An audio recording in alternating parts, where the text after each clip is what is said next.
let me show you how to delete the call recordings of the recorded phone calls on a Redmi Note 14. Here is our Redmi Note 14. So to do that, go to the phone app of Redmi Note 14. Okay. Now when you go to the phone app Redmi Note 14, tap the three lines in the left upper part of the screen, then tap settings. Okay. Now when you tap settings, this comes up.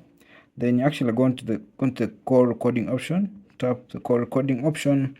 You'll see delete recordings, delete all recordings. Now what you to do, you can see there are two recordings right now, so delete all the recordings.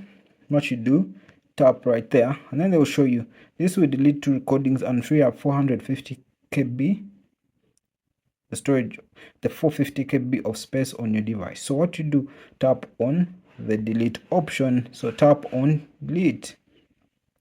You see the recordings of the recorded calls have been deleted.